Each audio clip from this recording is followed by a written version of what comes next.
এখন বেশিরভাগ সময় আমি গ্রামে বাস করি, ইদানিংকালে সবসময় ছিলাম। তো তাদের কিছু মনোভাব আমার কথায় চলে আসে ফ্রম দ্য গ্রাউন্ড।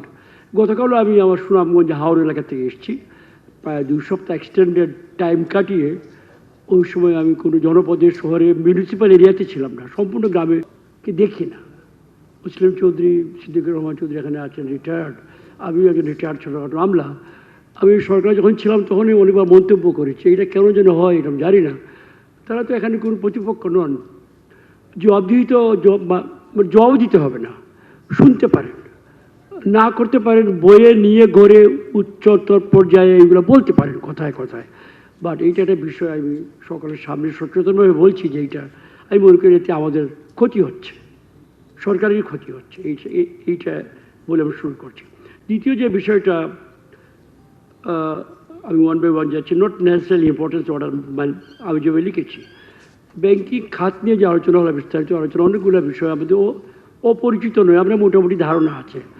এনপিএল, তারপরে যে এর যে কর্পোরেট মানে গভর্নেন্স, তারপরে ইন্টারেস্টিং বিষয় আমাদের একজন বললেন যে মুসলিম চৌধুরী বোধ হয়, clash between the professional and the board. কত অবভিয়াসলি প্রফেশনাল সারা জীবন কাজ করেছেন, তাদের একটা অভিজ্ঞতা আছে। বোর্ডে আমার মতো লোক হঠাৎ করে ঢুকে যেতে পারে নানা কনসিডারেশনে, এটা হতে পারে। তবে এইটা বাধা হওয়া উচিত নয়, কারণ উভয়ই আমি মনে করি এক লেভেলে পৌঁছে যাওয়া উচিত। এই জন্য নমিনেশন ফ্রম দ্য গভর্নমেন্ট যেগুলো করা হয় ওইগুলোর যথাযথ অভিজ্ঞতা, অন্য কিছু বলছি না, অভিজ্ঞতা বা প্রফেশনাল যে মিনিমাম যেটা, এটা দেখে দেওয়া উচিত। অনেক সময় দেখা যায় যে ইয়াং অপরিপক্ক কাউকে পাঠানো হয়েছে, আমি আমার চোখেও দেখেছি, এগুলো অ্যাভয়েড করা দরকার। তারপরে আরেকটা ক্যাশ দেখা যায়, এই প্রশ্ন অনেকের মনে ছিল, Y has separate banking division, এতে ফায়দা কতটা হয়েছে, যেখানে সেন্ট্রাল ব্যাংক আছে, যেখানে যেখানে ফাইন্যান্স ডিভিশন আছে, এটা একবার করা হলো আবার বাদ দেওয়া হলো, আবার এসছে। তার মানে সরকার নিজেও নিশ্চিত হতে পারছে না এটার প্রয়োজনীয়তার সম্বন্ধে। দুজন আমাদের প্রাক্তন সচিব এখানে আছেন, এই সম্বন্ধে চিন্তাটা আমাদের অব্যাহত থাকা উচিত বলে আমি মনে করি। আরেকটি কথা আমি বলতে চাই, এই মুহূর্তে তথ্য প্রবাহে বাধা, সাম্প্রতিক সময়ে এটা এসছে। আমি ব্যক্তিগতভাবে তথ্যের অবাধ প্রবাহে বিশ্বাসী, এটা আমার নিজের সংগত। এক্সেপ্ট প্রাইভেট লাইফ, বিশেষ করে পাবলিক এরিয়াতে আমরা আছি, মন্ত্রী, MP, governor, deputy secretary, state secretary, anybody, আমরা পাবলিক এরিয়ায় যে দায়িত্ব পালন করি, everything should be seen and heard by the people of Bangladesh, except of course maybe যে সুন্দর শব্দ স্পর্শকাতর কি বলা হয়, একটা ইউফেমিজম ফর মেনি থিংস, এর আড়ালে অন্য কিছু পার করা হয়। তবু I give some concession here, যে শব্দ ব্যবহার করে কিছু কিছু জায়গায় হয়তো সাময়িক ভিত্তিতে, বিশেষ করে সাবজুডিস ম্যাটার যদি কিছু থাকে বিচারাধীন, সেই সম্বন্ধে আমরা হয়তো সাময়িকভাবে কোনো 2-4 দিনের জন্য রেস্ট্রিকশন দিতে, কিন্তু ওয়াইডলি যেতে পারবে না। এইটা বোধ হয় সেফ নয়, ভালো নয়। আমি এদিকে সরকারের নজর দৃষ্টি আকর্ষণ করব। আসে এই যে প্রবণতা ইদানিংকালে, public servants doing the routine duty, going into judicial system, maybe or maybe not, allegations, প্রাথমিক পর্যায়ে যেভাবে মিডিয়া ট্রায়াল করা হয়, I feel very unhappy about it. খুব গ্ল্যামারাস, সাংবাদিক ভাইয়েরা এটাকে পিক আপ করবে, it is not their fault. Public এটা খুব দ্রুত খায়, কিন্তু এইটা কি ঠিক গভর্নেন্স যেটা আমরা চাই এই দেশে, আমরা যে রুল অফ ল চাই, এটা কি does it serve that purpose? এইটা আমার প্রশ্ন। I don't want to name anybody. গত কয়েকদিন আমি দেখেছি নিছক সাধারণ পাবলিক সার্ভেন্ট, এটাকে এইভাবে মিডিয়া কোর্ট বসিয়ে এটা বলা হচ্ছে। I think there is something very sinister হতে পারে আগামীতে। Maybe they don't do it on purpose, but এই সম্বন্ধে সাবধান হওয়া দরকার আছে। মার্জার টার্জার নিয়ে অনেক কথাবার্তা হচ্ছে, আমরা expert. It's a long trodden issue. আমেরিকায় শুনেছি প্রতি সপ্তাহে কিছু ব্যাংকের জন্ম হয়, কিছু ব্যাংকের মৃত্যু হয়, অ্যাডভান্স বলে একটা কথা হয়তো। There should be a simple way of doing it. আমি যখন সরকারে ছিলাম কয়েক বছর আগে থেকে শুনছি এইটা একটা আলোচনা হচ্ছিল। It has happened recently. তার মানে এতদিন পরে যখন করা হলো এইভাবে একটা শুরু করে, আবার বোধ হয় থমকে গেছে, বোধ হয় স্টলড। দ্যাট মিনস এনাফ স্টাডি করা হয়নি আগে, এনাফ এটার কি হতে পারে দেখা হয়নি। এবং হিয়ার অলসো ব্যাংকিং খাতের কোন ব্যক্তি ভয়ঙ্করভাবে গ্ল্যামারাস স্টেটমেন্ট দিয়েছেন পেপারে বা মিডিয়াতে আসে, চমৎকার সব স্টেটমেন্ট, তাদের নাম বলতে চাই না। কেউ কেউ সাহস সঙ্গে বলেছেন 1 বছরের মধ্যে আমি এইটাকে মার্জার করে লুটপাট মানে চমৎকার করে ফেলবো, সুন্দর করে ফেলবো, স্মুথ করে ফেলবো, কিছু থাকবে না। It is not possible. As a layman like me I thought এটি যেটা উনি বলছে সাহসী, but he can't do it, and now the whole thing is gone down. এটা উদাহরণ হিসেবে বললাম, কার প্রতি কোনো বিদ্বেষ নয় আমার। নতুন লাইসেন্স দেওয়ার ব্যাপারে আমি মনে করি সরকারকে সাবধান হতে হবে। আই ডোন্ট বিলিভ যে আমরা স্টপ করি বাই অর্ডার, যার দেবো না, মার্কেটের রিকোয়ারমেন্ট থাকলে অবশ্যই দিতে হবে। এই জন্য একটা প্রপার প্রসিজিওর, নট নির্বাহী procedure, Bangladesh bank, banking division, আমাদের finance division and some professionals from outside, banking খাত থেকে রিটায়ার্ড প্রফেশনালস, টিচার্স, পণ্ডিত যারা নিয়ে একটা বোর্ড করা যেতে পারে, যেখানে এইটাকে নতুন যে মানে অ্যাপ্লিকেশনগুলো আসবে এটাকে প্রক্রিয়াজাত করার জন্য সময় নিয়ে তাড়াহুড়ো কোনো দরকার নেই। এইটা না করে নির্বাহী আদেশে দেওয়া যায়, এটা মনে করি যে there can be errors in that, এটা আমার সাজেশন। এটা ব্যাংকিং কমিশনে প্রায় বলা হয়, আমি ব্যক্তিগতভাবে কমিশনের মানে বিপক্ষে, এটা আমার নিজের মত, আনস্টাডিড, আনরিসার্চ।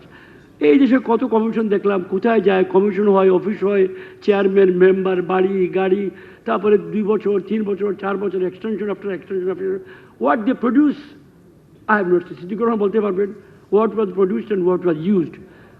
এই জন্য আমি বলছি এই সম্বন্ধে সাবধান হওয়া দরকার। ব্যাংকিং কমিশনের ফাংশন কী হবে, কারা থাকবেন, কতদিন থাকবেন, কি দেবেন, এগুলো বিবেচনা না করে সিম্পলি আরেক বিউরোক্রেটিক টিআর সৃষ্টি করে I don't feel very happy about it. Political will, very important point. Political will bound by সংবিধান, by the laws. তার উপরে আরেকটা আছে চর্চা, ঐকমত্য। যারা আমরা পলিটিক্সে আছি, আমার জ্যেষ্ঠ সহকর্মী আছেন আনিসুল্লাহ মাহমুদ, আমি আছি এখানে, হয়তো পলিটিক্স এই মুহূর্তে কেউ নেই, বাইরে অনেকে আছেন তথাকথিত, sorry to use the word, যেহেতু তারা সংসদে নয় সুতরাং তাদেরকে আমি বিরোধী দল বলতে পারি না টেকনিক্যালি, তবু বিরোধী দল বলছি। আমাদের মধ্যে একটা কিছু কিছু বিষয়ে, জাতীয় বিষয়ে এক ধরনের ইন্টেলেকচুয়াল ঐকমত্য থাকা দরকার বলে আমি মনে করি। Economy is a matter of concern to everybody, যে দলই হোক না কেন এই মুহূর্তে। সেখানে ন্যারো ইমিডিয়েট পলিটিক্যাল গেইনের জন্য স্কোর করা ইট ক্যান বি ডেঞ্জারাস। সুতরাং এই বিষয়টার মধ্যে আমাদের নজরে আসা হচ্ছে, এবং চর্চা করে করেই আমরা আমাদের যে ডিজায়ার্ড গোল সেখানে পৌঁছতে পারবো। Crony is an output of this kind of capitalism, যেটা আমরা এখন প্র্যাকটিস করতেছি বাজার। এটা ক্রনি কিছু আসবেই, এটাকে দমন করার জন্য সিস্টেম আছে, রুলস আছে, সেগুলো ইউজ করা। বাট ক্রনি ছাড়া হবে না, ক্রনি আসবেই। ভেরি ইম্পর্টেন্ট পয়েন্ট, বিকজ আমি সংসদীয় কমিটিতে আগেও ছিলাম, 4টা সংসদে এখনও আছি। এইগুলাকে শক্তিশালী করা যায়, শক্তিশালী পাওয়ার নয়, আমরা তো পাওয়ার খালি বুঝি অর্ডার দেওয়া। এইগুলাকে সিস্টেমেটিক্যালি বসার জায়গা, কিছু সামান্য অফিস দেওয়া, কিছু সহায়তা দেওয়া, কিছু গবেষণা করার, খোঁজখবর নেওয়ার একটা সক্ষমতা দেওয়া, এগুলো দরকার। আমরা মাসে একবার বসে রুটিন 2-3 ঘন্টা কথাবার্তা বলি, তারপরে উই গো হোম।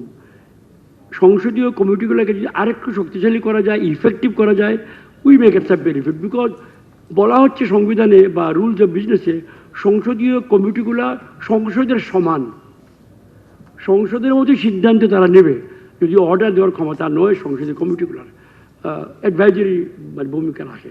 সেটা সম্বন্ধে আমরা এখানে সবাই যারা আছি, সিপিডিও এই সম্বন্ধে আরও চিন্তা ভাবনা করতে পারেন। There is a way out of this present year.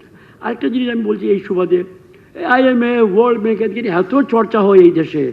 IMF-এর 2-3 junior officer আছে, তাকে নিয়ে আমরা দৌড়াই পিছিয়ে এর সঙ্গে দেখা করি, ওর সঙ্গে দেখা করি, পরের যে নিউজ, এবং আমাদের মিডিয়া ভাইরা, please don't mind, they are not what the you make them. আপনারা তাদেরকে যা বানাচ্ছেন তারা ওটা নয়, তারা রুটিন ভিজিটে আসে। They are public servants like we are, international public servants. They are bound by the rules and regulations, যে চার্টারে আমরাও সই করেছি। আমাদের সম্মতি ছাড়া তারা আসতে পারবে না, এবং যে সিদ্ধান্তগুলো তারা নিয়ে আসে এগুলো নতুন নয়। ওদের যে দায়িত্ব আমরা দিয়েছি এন্টায়ার বোর্ড অফ গভর্নর, ওইগুলোর আওতায় তারা আসে। কিন্তু আমরা এদেরকে এমনভাবে ব্যাগ নিয়ে হাঁটে, এই বিল্ডিং থেকে ওই বিল্ডিংয়ে যায়, মনে করা হয় যে না ত্রাতারা এসছে, ত্রাতা ফ্রম পশ্চিম। এই ধারণা থেকে আমাদের বেরিয়ে আসা উচিত। এরপর যেন আমি যাচ্ছি একটা কথাতে, tyranny of unfamiliar words. Offshore ব্যাংকে কয়জনে জানি বলুন? সুকুক কয়জনে বুঝি? মুদারাবা, মুশাহাদা, মারাবাদা এইগুলা দিয়ে একটা ফগ ক্রিয়েট করা হয়, যার সরল মানুষ আমাদের মতো যারা আরবি শব্দের মধ্যে পুণ্য খুঁজি, মনে হয় মুদারাবা করলে শুধু টাকা পাবো না, সওয়াবও পাবো, পুণ্যের পিছিয়ে দৌড়ায়। সুদের আরেক নাম হু আন্ডারস্ট্যান্ড দিস থিংস। এর আড়ালে অনেক কিছু করা হয় যেগুলো আপনার বিভিন্ন সময় আলোচনায় আসে। দি tyranny of unfamiliar words, offshore banking. I am myself not very clear what is this offshore banking, but মানুষের মনে করতে পারে there is something very big there. এই জন্য এই সম্বন্ধে আমি আপনারা চর্চা করবেন, পরিষ্কার করবেন আমাদের জন্য। আমি প্রায় শেষ পর্যন্ত চলে এসেছি।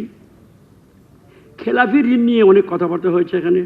মাঝে মাঝে আমি জুনিয়র পর্যায়ে 20-25 বছর আগে, 30 বছর আগে যখন কাজ চিন্তা করতাম, যারা শুনেছি ঋণ নাকি নেওয়ার আগে অনেকগুলা ইন্সপেক্টর যায়, জমি চেক করে, খাতা দেখে, কবালা দেখে, তারপর নাকি ঋণ স্যাংশন করে। যখন ঋণটা ফেল করে পালিয়ে যায়, ওকে আমরা খুঁজি। যে ইন্সপেক্টর বা যে অফিসার বা যে ডিএমডি বা জিএম হোয়াট এভার, তারা এই প্রক্রিয়ার সঙ্গে ছিল, অনুমোদন করে, তাদের কোনো শাস্তি প্রায় দেখি না। একটা হুমায়ুন কবিরের একটা বড় কেস ছাড়া, না আমি বলে ফেললাম, হি প্রবলি ইন্তেকাল হয়ে গেছে, এই হুমায়ুন কবির সাহেব এমডি ছিল কোন ব্যাংকের, হ্যাঁ হ্যাঁ উনি মারা গেছে না? ও ভাই আচ্ছা, উনি বিদেশে আছে। অ্যাকসেপ্ট আমি নাম বলে ফেলি, আমার কাছে কিন্তু অনেক তথ্য আছে, এই জন্য বললাম ভাই তো ভাই। এইগুলা নিয়ে আমরা খুব একটা, যে ভেরি ইম্পর্টেন্ট ম্যান, সরকারের কানুনগ তহসিলদার যে ক্ষতি করতে পারে, ডিসিও ক্ষতি করতে পারে না। ঠিক তেমনি ব্যাংকের যে ইন্সপেক্টর মাঠে যায়, কাগজ প্রক্রিয়া করে দেয়, he can leave permanent damage in the system. এইটা আমরা অবলোক করি বা পারি না ফলো করতে। ওইখানে যদি শাস্তির ব্যবস্থা করা হতো ডিউ ওয়েতে, under due process, not summary trial, তাহলে বোধহয় এই প্রবণতাটা, ফেলিংয়ের প্রবণতাটা কিছু হয়তো কমার সম্ভাবনা ছিল। শেষ কথা, আমি একজন জনপ্রতিনিধি। ইয়েস, ইট ইজ ট্রু, সাধারণ মানুষ, গ্রামের মানুষ, সচেতন মানুষ, দে আর নট ভেরি, দে আর চিন্তিত অ্যাবাউট দ্য ব্যাংকিং সেক্টর। শঙ্কিত বলছি না, বিকজ শঙ্কার কিছু নেই বলে মনে করি এখনো, সংকট তো অবশ্যই নয়, চিন্তিত। এই চিন্তা ক্যান লিড টু মানে শঙ্কা, এবং এটা হয়েছে মিডিয়ার অনেক ভালো দিক আছে, আবার এটাও তাদের তুলে ধরেন, তারা শুনে। আর আমরা যারা এই দায়িত্বে আছি, এই যে পার্টিসিপেট করলাম না, আসলাম না, বললাম না, এইভাবে আমরা নিজেদেরকে স্টোন ওয়ালিং করে রাখি আড়ালে, এইটা বোধহয় নট ভেরি সেফ। সুতরাং আমাদেরকে বাইরে বেরিয়ে এসে dialogue with the people all the time করতে হবে, in complete transparency, everything must be on board. তো এই হলো মোটামুটি জনগণ আনহ্যাপি, চিন্তিত, এইটা আমাদের মনে রাখা উচিত।